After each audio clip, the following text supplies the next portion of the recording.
Ya, assalamualaikum warahmatullahi wabarakatuh. Selamat siang. Sekarang kita lanjut ke materi untuk spesial obat ya. Jadi sekarang saya akan menjelaskan mengenai vitamin, mineral, dan nutrisi parenteral. Untuk definisinya sendiri, vitamin dan mineral itu adalah senyawa organik yang diperlukan tubuh dalam jumlah kecil untuk mempertahankan kesehatan ya. Jadi senyawa vitamin dan mineral itu adalah senyawa organik yang diperlukan tubuh dalam jumlah kecil untuk mempertahankan kesehatan. Jadi setiap vitamin, setiap mineral itu kebutuhan tiap uh, di berbeda-beda ya. Vitamin A perharinya berapa, vitamin B kebutuhan perharinya berapa, vitamin C berapa ya. Demikian juga dengan mineral-mineral. Nah, fungsinya apa? Fungsinya semuanya ya ada yang untuk menjaga imun tubuh, ada yang untuk menjaga keseimbangan elektrolit ya, mineral-mineral itu ya, ada yang untuk eh, bagus untuk kebutuhan untuk eh, kalsium itu ya, untuk tulang dan lain-lain. Nah, kita akan bahas di sini ya vitamin apa saja dan mineral apa saja yang dibutuhkan oleh tubuh. Nah, jika konsumsinya berlebih, mengkonsumsi vitamin dan mineral ini berlebih juga bisa menyebabkan efek yang tidak diharapkan ya. Terutama jika dosisnya besar, kemudian konsumsinya secara rutin dan berlebih, kemudian konsumsi multivitamin yang berlebih ya. Jika konsumsinya kurang, maka terjadi defisiensi ya. Defisiensi itu kekurangan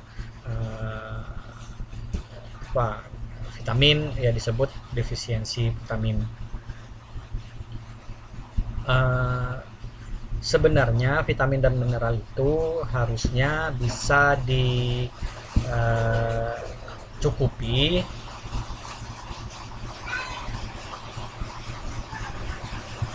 uh, ya, maaf ya, di luar hujan jadi agak terganggu.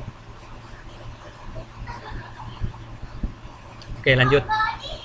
Sebenarnya kebutuhan vitamin dan mineral itu bisa dipenuhi dengan asupan makanan, artinya kita bisa mendapatkan mineral dan vitamin yang cukup itu dari buah, dari makan sayur, dari uh, ya terutama buah dan sayuran ya yang banyak mengandung vitamin dan mineral. Nah itu bisa jika kita kurang makan buah dan sayur, maka kita bisa mengalami yang namanya defisiensi vitamin ataupun mineral. Nah, jika terjadi defisiensi, maka kita perlu mengkonsumsi vitamin-vitamin dan mineral-mineral tersebut ya. Atau jika kondisi kita lagi kondisi tertentu yang menyebabkan kebutuhan vitamin dan mineral meningkat, misalkan untuk ibu hamil ya, itu kebutuhan vitamin seperti asam folat meningkat, sehingga untuk kesehatan ibu dan janin maka perlu dikonsumsi vitamin seperti asam folat ya. Nah, defisiensi juga bisa terjadi pada kondisi-kondisi tertentu seperti penyakit liver, saluran empedu ya, terjadinya diare, gangguan pencernaan, penggunaan antibiotik jangka panjang itu bisa mempengaruhi, mengganggu absorpsi vitamin. Artinya vitamin tidak dapat masuk ke dalam tubuh dengan baik sehingga terjadi defisiensi. Ya, yang nomor 3 ini uh, terjadi defisiensi jika kebutuhan tubuh kita itu meningkat. Kapan kebutuhan tubuhnya meningkat akan vitamin dan mineral? Pada saat masa pertumbuhan, misalkan ya, di usia remaja, pertumbuhan, maka kita harus banyak minum vitamin seperti vitamin D, mineral seperti kalsium ya, untuk menunjang pertumbuhan. Kemudian pada saat hamil ya, kemudian pada saat laktasi atau menyusui, pada saat haid, ya. Pada saat haid kita butuh mineral seperti Fe ya, Fe ya untuk pembentukan darah, sel darah merah ya. Kemudian aktivitas fisik yang berat ya, pada orang-orang binaragawan misalkan, atau atlet-atlet itu butuh vitamin dan mineral yang lebih banyak dibandingkan dengan orang yang kegiatannya lebih normal ya, yang dalam kondisi normal. Kemudian pada saat stres juga itu menyebabkan kebutuhan akan vitamin dan mineral itu meningkat. Nah, kemudian penyakit-penyakit yang menyebabkan metabolisme tubuh kita meningkat. Nah, kemudian vitamin itu digolongkan menjadi dua golongan. Yang pertama larut lemak dan yang kedua larut air ya. Untuk larut lemak itu diingat AD ya, AD. Jadi vitamin A, vitamin D, vitamin E dan vitamin K. Nah, ini adalah vitamin-vitamin yang larut lemak. Nah, kemudian vitamin yang kedua adalah vitamin yang larut air. Nah, ini termasuk di dalamnya vitamin B dan vitamin C ya. Nah, maka artinya yang larut lemak ini sebelum diabsorpsi maka vitamin-vitamin ini harus larut dulu kan di dalam pencernaan kita. Maka dibutuhkan asam-asam empedu yang untuk melarutkan ADEK. Jika produksi asam empedunya terganggu atau empedunya lagi rusak, ada gangguan, maka ini akan menyebabkan vitamin-vitamin ini akan terganggu absorpsinya di dalam pencernaan kita sehingga bisa menyebabkan defisiensinya. Nah, vitamin B itu dibagi lagi menjadi beberapa kelompok ya, ada tiamin, ada riboflavin, niacin, piridoksin, cobalamin ya, ini nama lainnya dari vitamin B1, B2, B3, B6 dan B12 ya. Nah, kita bahas untuk vitamin B dulu ya. Tiamin atau vitamin B1 ya, sumber vitaminnya ini bisa berasal dari bekatul, ragi, sayur, kacang-kacangan ya, susu, kuning telur dan hati ayam ya, atau hati kambing gitu ya. Nah, ini mempunyai peran, tiamin ini mempunyai peran dalam metabolisme karbohidrat ya. Nah, kalau terjadi defisiensi berat, artinya tubuh ini kekurangan dalam jumlah tinggi, ini bisa berisiko untuk penyakit beri-beri ya. Beri-beri ini merusak sistem saraf dan kardiovaskular ya. Tungkai kayak tangan itu ya berat dan lemah, hiperestesia, kemudian rasa nyeri dan rasa terbakar ya. Kemudian efek samping obatnya untuk tiamin ini adalah anafilaksis, terutama yang alergi ya. Jadi ada orang-orang yang alergi tiamin, jika terjadi alergi yang berat maka bisa terjadi anafilaksis. Hanya harus tahu dulu, orang-orang itu ditanyakan dulu punya alergi terhadap obat apa enggak ya. Bisa jadi alergi terhadap tiamin atau vitamin B1 atau antibiotik ya, itu juga harus diperhatikan, karena jika terjadi efek samping seperti anafilaksis ini juga bisa berisiko kematian ya jika tidak dapat ditangani. Indikasinya untuk pencegahan defisiensi, pencegahan diare kronis, wanita hamil yang kurang gizi dan wanita hamil yang emesis. Kemudian yang kedua, vitamin B2 atau riboflavin, sumbernya susu, daging, hati, ragi, telur, sayuran ya. Nah, jika terjadi defisiensi maka bisa terjadi sakit tenggorokan, radang sudut mulut, lidah berwarna merah, mata lakrimasi, gatal dan panas ya. Indikasinya untuk defisiensi vitamin B2. Piridoksin atau vitamin B6 sama ya, sumbernya bisa dari ragi, gandum, jagung, hati, sayur-sayuran yang warnanya hijau, pisang. Ini adalah sumber piridoksin. Nah, ini adalah piridoksin ini koenzim sebenarnya ya. Koenzim, jadi perannya penting dalam metabolisme asam amino ya. Asam amino ini penyusun dari protein ya, kan perlu di metabolisme. Nah, ini butuh enzim, butuh pyridoxine. Jadi perannya untuk metabolisme asam amino. Jika terjadi defisiensi, maka bisa mengalami kelainan kulit, peradangan selaput indir mulut dan lidah, kemudian perangsangan sistem saraf pusat sampai kejang ya.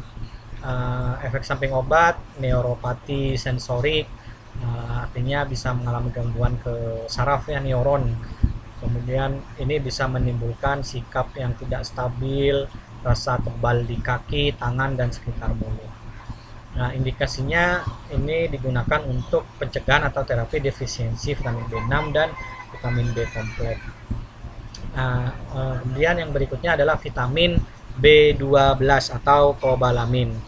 Nah, ini sumbernya ada dari hati, ginjal, ikan, dan susu ya.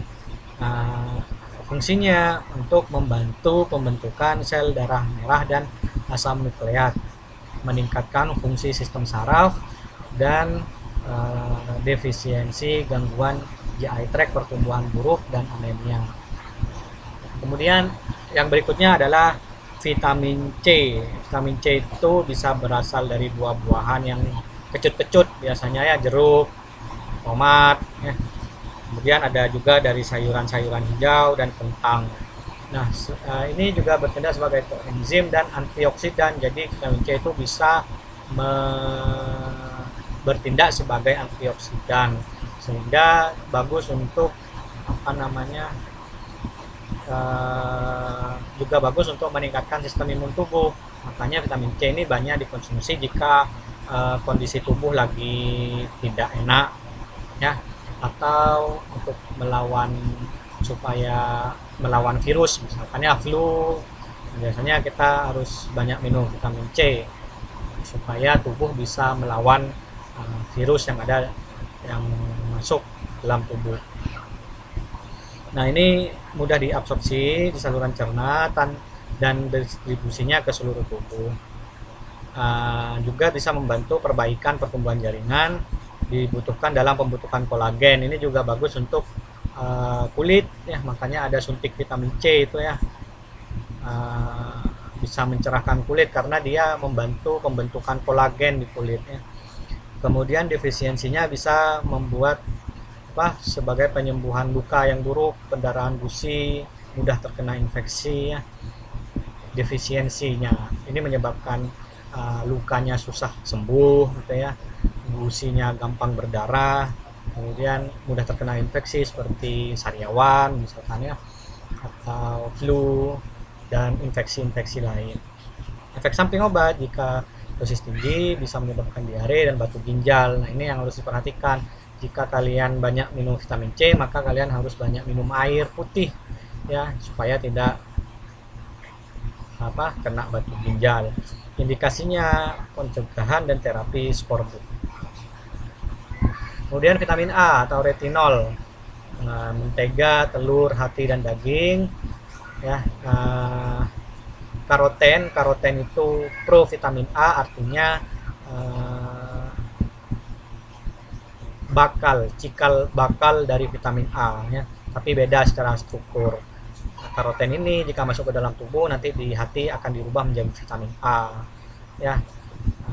Karoten ini contohnya adalah beta karoten. Beta karoten ini banyak terdapat pada sayuran hijau kuning seperti wortel, pepaya, dan tomat. Nah, ini bagus untuk kesehatan mata, untuk regenerasi pigmen retina mata. Jika mengalami defisiensi, maka regenerasi pigmen retina mata atau rodopsin akan turun, sehingga akhirnya bisa menyebabkan rabun senja ya. Berperan dalam perkembangan tulang, reproduksi, dan perkembangan embrio juga. Nah, penting untuk pertumbuhan ya. Kemudian berperan juga pada fungsi imun. Jadi vitamin A itu juga bagus untuk meningkatkan daya tahan tubuh. Nah, kondisi hamil dan menyusui, jumlah kebutuhannya akan meningkat ya. disarankan menambah sebanyak 25%. Jadi memang harus ibu hamil dan menyusui itu harus banyak makan sayur, buah gitu ya, supaya kebutuhan vitamin dan mineralnya itu tercukupi. Karena memang kebutuhan tubuhnya akan vitamin dan mineral itu lebih tinggi daripada orang normal. Ya, bentuk sedianya bermacam-macam. Ada yang tretinoin, ini biasanya untuk acne, asidretin atau psoriasis, isotretinoin untuk acne juga, etretinat ini untuk psoriasis, ada palen untuk acne. Jadi itu retinol. Kemudian vitamin D atau kalsiferol, ini banyak terdapat pada minyak ikan, jadi banyak-banyak makan ikan ya, itu bagus karena bisa memenuhi kebutuhan vitamin D. Susu, jaringan hewan, ragi, dan jamur. Ini vitamin D ini juga bisa meningkatkan absorpsi kalsium dan fosfat di usus halus ya. Jadi selain mempunyai fungsi lain ya, ini juga bisa membantu absorpsi dari kalsium dan fosfat, di mana kalsium ini dibutuhkan untuk perkembangan tulang ya, dan fosfat juga untuk di usus halus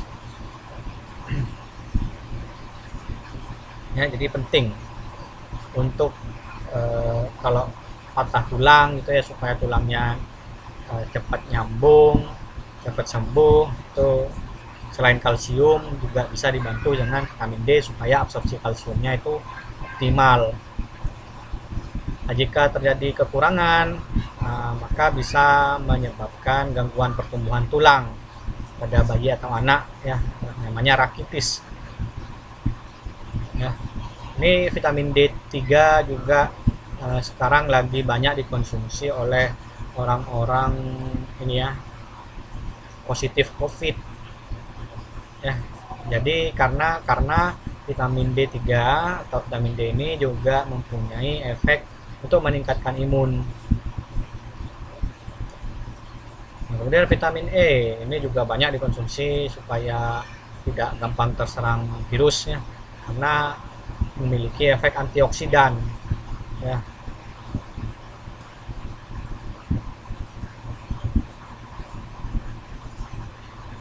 Nah, jika terjadi defisiensi, maka menyebabkan pecahnya sel darah merah dan anemia ya. Kemudian indikasinya untuk defisiensi anemia ya, dan lain-lain. Nah, vitamin K ini dari sayuran hijau, buah, keju, kuning, telur ya. Ada K1, ada K2, penting untuk pembekuan darah ya. Jadi ini vitamin K, kalau terjadi defisiensi, darahnya kalau terjadi luka tidak sembuh-sembuh ya, karena darahnya tidak beku-beku. Nah, jadi ini fungsinya vitamin K.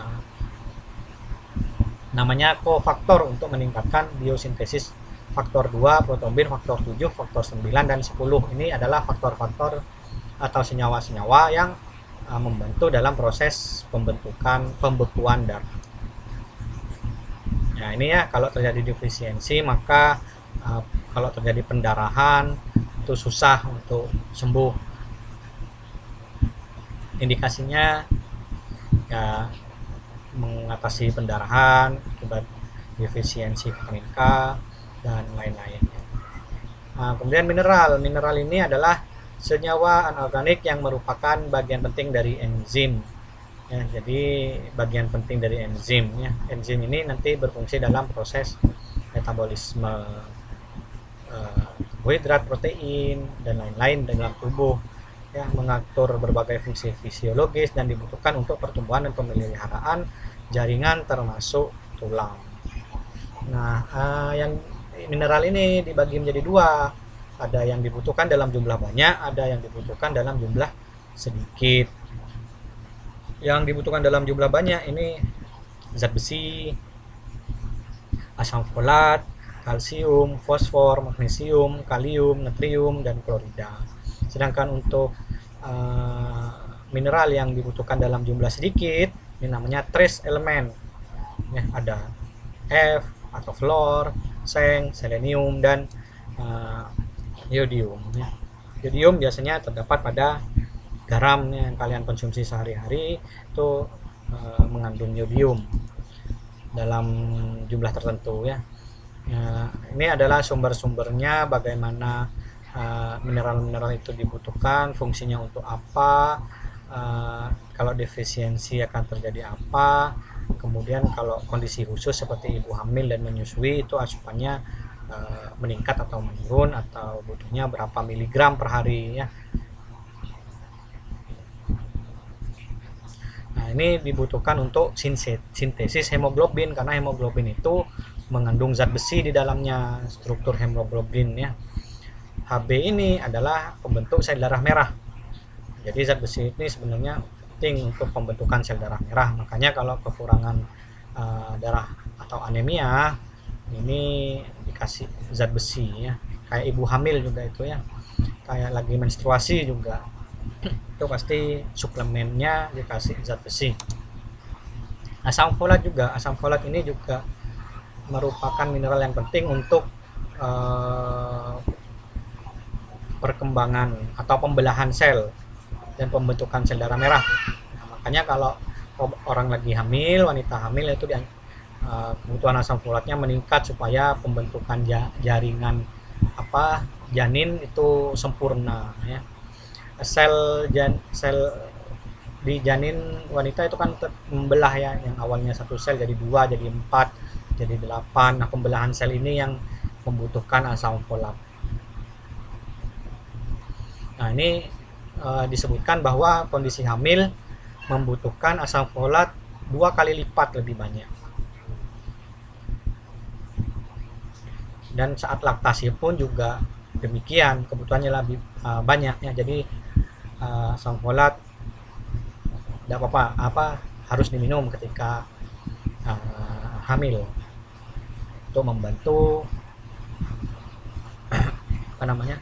pembentukan janin yang sempurna ya.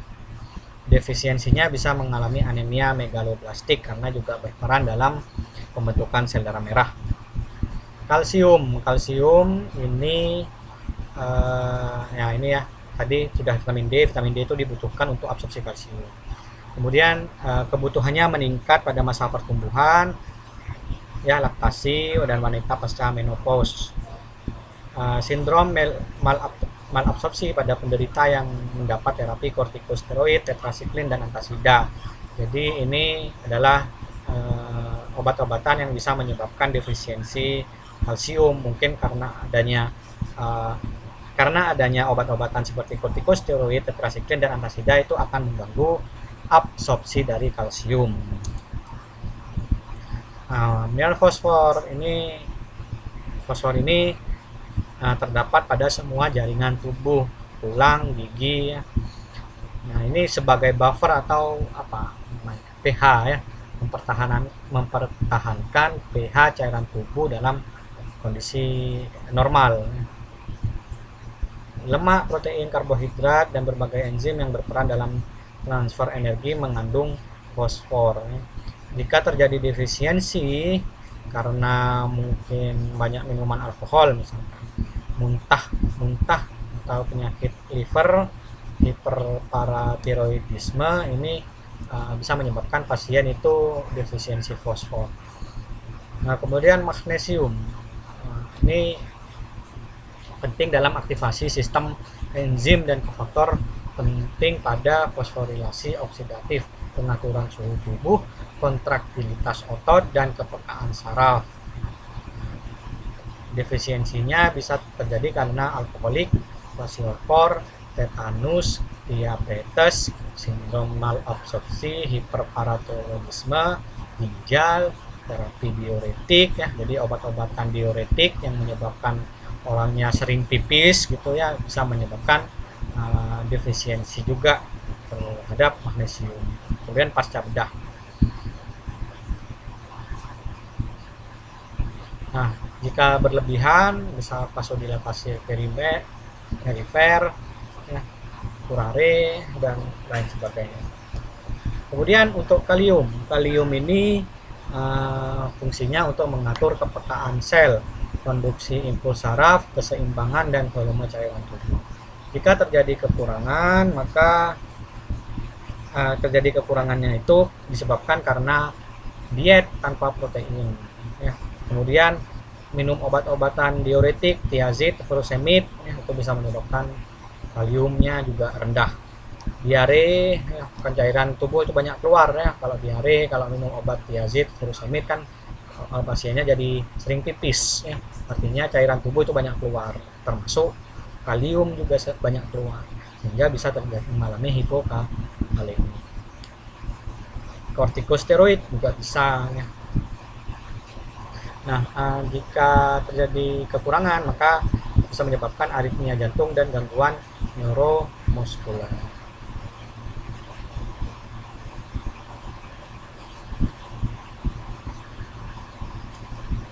Natrium ini untuk mempertahankan volume dan keseimbangan cairan tubuh.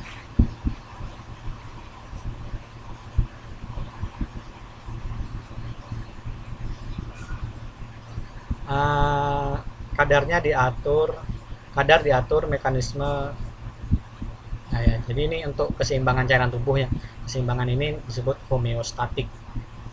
Ya, homeostatik, keseimbangan cairan tubuh.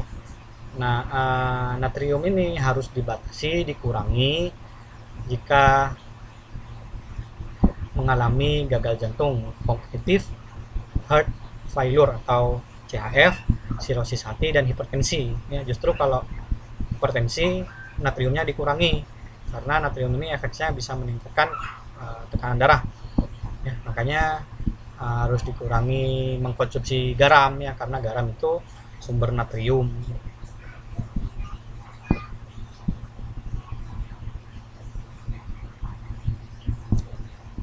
Klorida juga untuk keseimbangan cairan tubuh ya.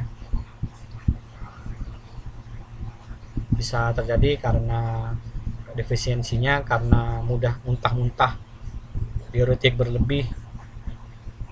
Terapinya dengan KCl ya, infus itu ya. Kemudian yang berikutnya, yang terakhir adalah trace element. Jadi trace element ini adalah mineral-mineral yang dibutuhkan dalam jumlah yang sedikit. Seperti yodium. Yodium ini sebenarnya bagian dari hormon tiroid ya, tetraiodothyronin atau tiroksin dan triiodothyronin ya.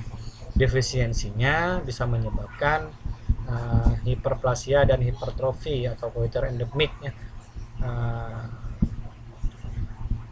Yang gondok itu ya, penyakit gondok. Ini terjadi karena garam, biasanya orang-orang kan ada yang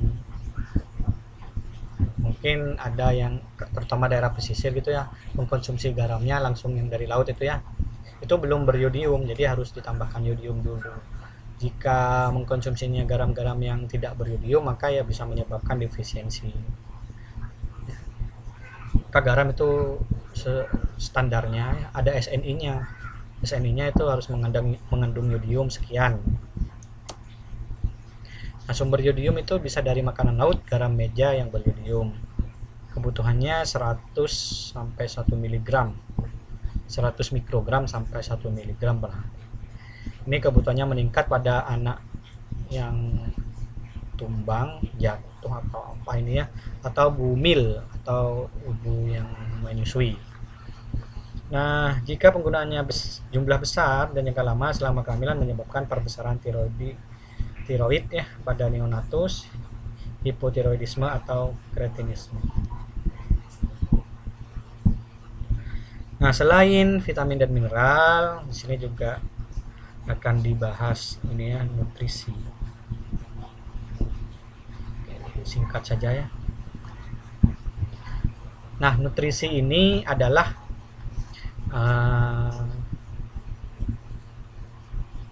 bahan ya, bahan-bahan yang dibutuhkan oleh tubuh, di mana tubuh akan menggunakan bahan ini sebagai sumber energi ya, mempertahankan kesehatan, untuk pertumbuhan, dan untuk berlangsungnya fungsi normal setiap organ dan jaringan tubuh. Jadi ini fungsinya nutrisi ya. Makanan ya, sebenarnya makanan kayak karbohidrat, protein, lemak, nah, itu kan dibutuhkan sama tubuh. dibutuhkan untuk sumber energi. Kalau tidak nutrisi tidak masuk, kalian tidak makan, pasti kalian akan merasa lemas, tidak berenergi. Nah, penentuan status nutrisi. Status nutrisi itu bisa, oh ini kurang nutrisi, oh ini nutrisinya cukup. Itu bisa dilihat dari pola makan ya, pola makan. Normalnya kan pola makan 3 kali ya. Kalau dalam seminggu saya tidak enak makan hanya sedikit, sehari cuma 1 kali ya, bisa dikatakan saya kurang nutrisi gitu ya. Dan pada penyakit-penyakit kronis juga ya, ada gangguan-gangguan metabolisme tubuh mungkin ya. Pemeriksaan fisiknya untuk menentukan kekurangan nutrisi atau tidak itu bisa dari udem ya, obesitas. Obesitas ini dari mengukur berat badannya di BMI, bisa disimpulkan oh ini obes, oh ini normal, oh ini berat badannya di bawah normal. Kemudian asites itu perbesaran rongga ini ya, perut ya, karena cairannya banyak keluar. Kemudian dehidrasi dan lain-lain. Pemeriksaan lab, bisa dari pemeriksaan lab dicek kadar albuminnya, transferinnya juga. Kemudian pemeriksaan antropometri ya, dari berat badan, tinggi badan, lingkar kepala ya, lingkar perut dan sebagainya. Nah, terapi nutrisi itu ditujukan untuk penderita malnutrisi. Malnutrisi ini, mal artinya defisiensi atau kekurangan nutrisi, adalah penderita-penderita yang mengalami kekurangan nutrisi. Nah, kemudian yang kedua, penderita yang dalam perjalanan penyakitnya diperkirakan dapat terjadi malnutrisi. Misalkan HIV/AIDS itu kan orangnya nanti akan susah makan gitu ya, mungkin ada terjadi infeksi. Nah, ini biasanya terapinya tambah terapi nutrisi. Indikator dikatakan malnutrisi itu berat badannya menurun lebih dari 10% dalam 3 bulan, atau transferin serumnya kurang dari 150, albumin serumnya kurang dari 3,4. Nah, cara pemberian terapi nutrisi bisa per oral, bisa enteral, bisa parenteral ya. Nah, oral ini kalau pasiennya masih dapat menelan makanan dalam jumlah cukup, jadi terapinya yang makan makanan yang bergizi ya, lewat mulut. Kemudian enteral ini tidak dapat menelan makanan dalam jumlah cukup, tapi fungsi pencernaan masih baik. Artinya enteral itu dimasukkan selang ya, lewat mulut supaya makanan itu bisa disalurkan langsung ke ke lambung. Artinya pasien ini coba mengalami tidak bisa menelan makanan dalam jumlah cukup, tapi fungsi usus lambung itu normal, masih dapat mencerna makanan dengan baik. Nah, kalau sudah tidak dapat menelan, fungsi pencernaannya terganggu, maka nutrisi ini terpaksa diberikan secara parenteral ya, atau intravena ya.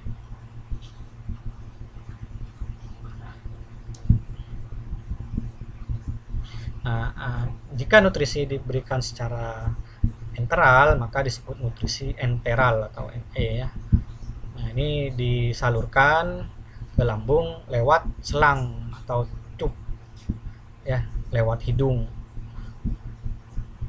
atau lewat mulut. Bila jangka lama atau terdapat kesulitan pemasangan, maka selang itu tidak lewat hidung lagi, tapi bisa langsung dibedah sedikit gitu ya di bagian perut, supaya selang itu langsung masuk ke lambung atau usus ya. Itu namanya esofagostomi atau gastrostomi atau jejunostomi, tergantung dari selang itu masuknya ke organ yang mana.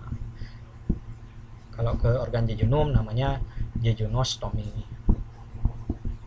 kalau ke esofagus ya namanya esofagostomi, kalau ke lambung namanya gastrostomi. Nah, kategorinya ada yang standar polimerik, ada yang tinggi protein, ada yang peptide base, ada disease spesifik, ada yang oral suplemen, tergantung pada kondisi pasien ya. Mungkin kalau pasiennya butuh nutrisi protein yang tinggi, maka ya nutrisi enteralnya dikasih yang protein tinggi.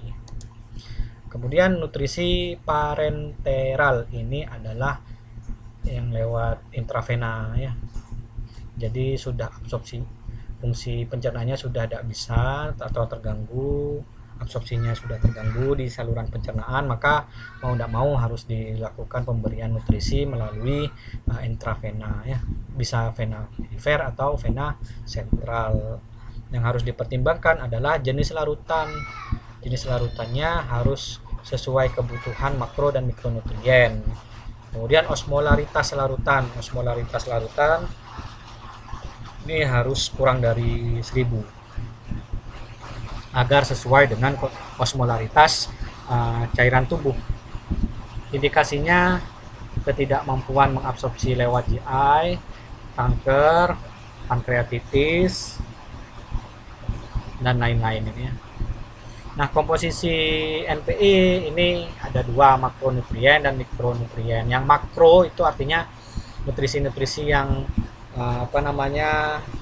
molekulnya, berat molekulnya tinggi, seperti dextrose, lemak ya, protein, itu masuk makronutrien. Kalau mikronutrien ini membantu berbagai aktivitas metabolik penting kayak vitamin, mineral gitu-gitulah ya. Nah, ini makronutrien itu karbohidrat 70%, protein, lemak, air ya.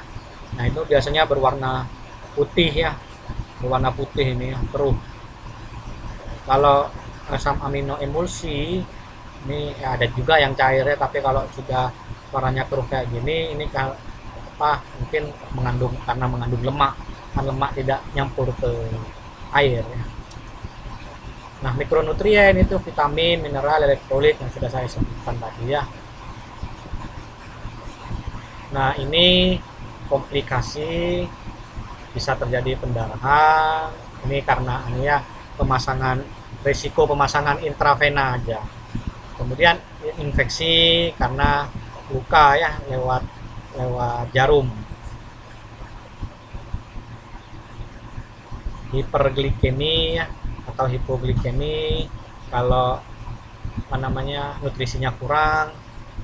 Hipoglikemi kalau berlebih ya hiperglikemi. Jadi harus diperhatikan terutama untuk pasien-pasien yang diabetes misalkan ya, harus dihitung ini kebutuhan yang mau dipakai nutrisi parenteral yang apa. Kemudian farmakoekonomik, secara harga mungkin harganya agak mahal ya. Untuk mencari contoh-contoh produk kalian bisa lewat NIMS atau ISO ya. Kalau lewat NIMS saya rasa lewat Google juga bisa ya, ada webnya NIMS itu ya. Coba saya kasih contoh ini ya. Nah, ini kalian bisa mencari contoh produk di sini ya. Misalkan NE nutrisi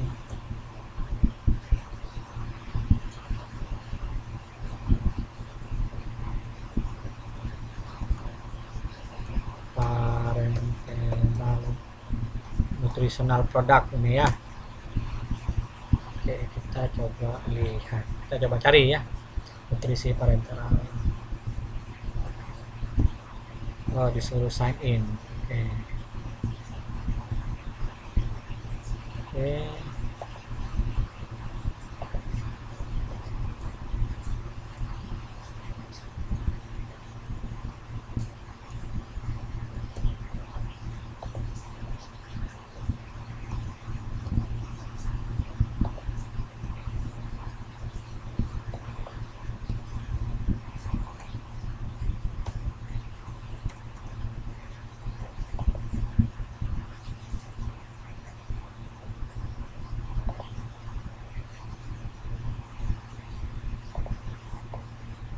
ini ya, ini adalah contoh produk-produk parenteral nutrition ya. Ada namanya amino fluid. Oke, kita bisa lihat amino fluid itu kandungannya apa saja ya. Oke, di sini komposisinya ada glukosa 75 gram, ada asam amino 30 gram, dan total nitrogen 4,7 gram, esensial amino acid. Nah, ini asam amino ya. Energinya totalnya 420 kilokalori ya. Jadi ini nanti bisa dilihat di MENS ya, aminofusin, aminoleban ya.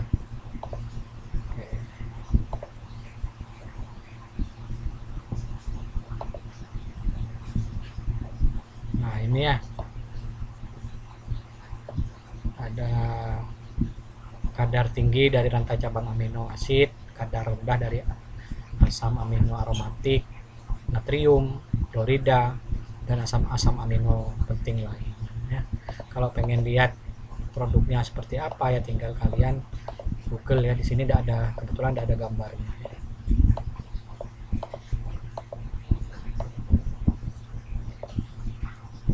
Kita cari.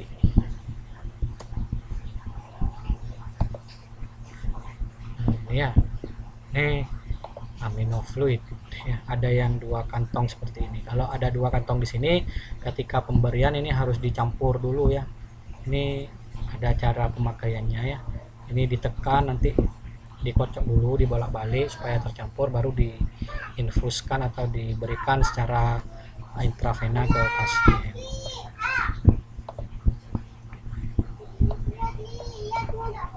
Kita coba amino leban.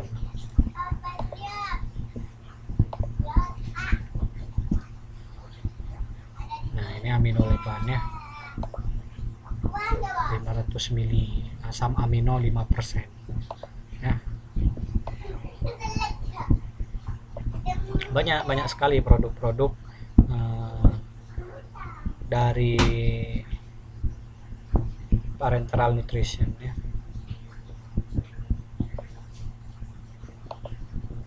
Ada yang dari Sunbay, ada yang dari Fahrenheit ya. Ini pabriknya, manufakturer ini pabriknya. Ini dari Sunbay, Intrafusin, Kabiven ya, Kabiven. Kita coba lihat Kabiven isinya apa ya. Ini anhidrous. Oke, kita lihat ya Kabiven itu seperti apa.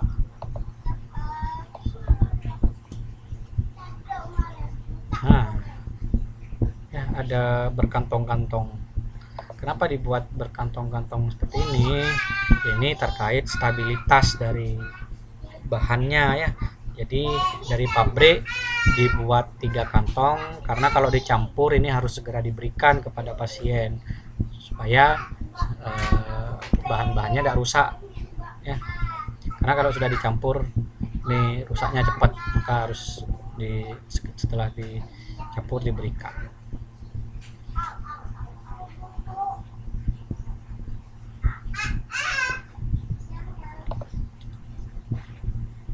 Ya, oke, mungkin itu dulu kuliah untuk vitamin dan mineral dan nutrisi parenteral maupun enteral ya. Saya akhiri, selamat belajar. Wassalamualaikum warahmatullahi wabarakatuh.